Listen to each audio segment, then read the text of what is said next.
There are 3 ways that we can assess your progress in this journey. We'll first start with progress in the gym and within the workouts themselves. So getting toned ultimately comes down to increasing muscle mass and decreasing fat mass. So in order to increase muscle mass, we do need to progress in the gym over time. So that could be either through increasing the amount of sets you do, the amount of reps you do, or the actual load, which means the weight that you use within the exercises. So that formula, increasing sets, reps, or load, is what makes up the term progressive overload. And progressive overload is an absolute non-negotiable when it comes to getting toned. And it's what I harp about endlessly in my own content and with my clients for good reason. So it's what I mean by having an effective, structured strength training plan is it has to be something that follows progressive overload principles to be effective. That in mind, a way that we can assess your progress is by awareness of increased strength in the gym. So for example, if you're using a heavier load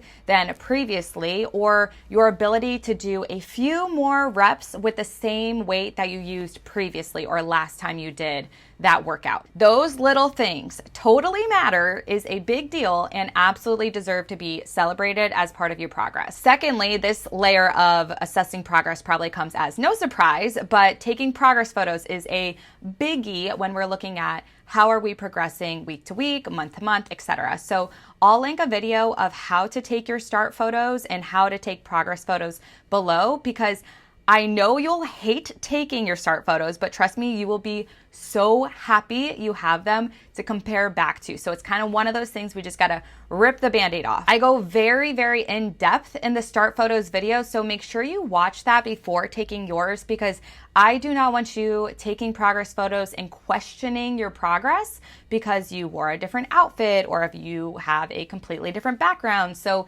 definitely watch that so you can trust the progress that you're seeing in your week-to-week photos. For example, if you wear one sports bra in your start photos and then you wear a different sports bra in your following progress photos, you might question, well, is it just because my sports bra is hitting me differently, or is it that I actually made progress? So that's why we want to keep as many variables as possible the same, and that's what I outlined in that video. So make sure you watch that prior to taking yours. Again, it's kind of one of those things we just have to rip the Band-Aid off and get her done.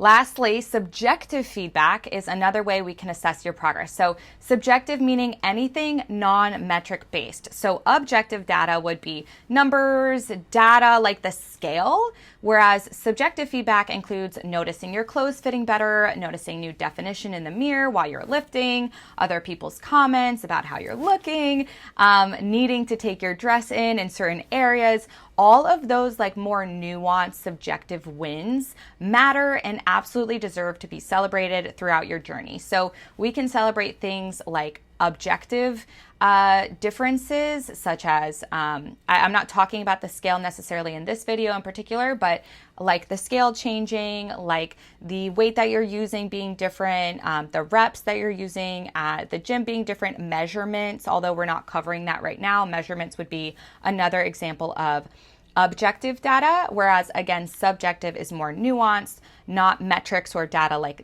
that, no numbers, but more so like, how am I feeling? How am I looking? How are things going, etc. So celebrate yourself throughout this journey. I will be celebrating you in spirit, and let me know if you need anything.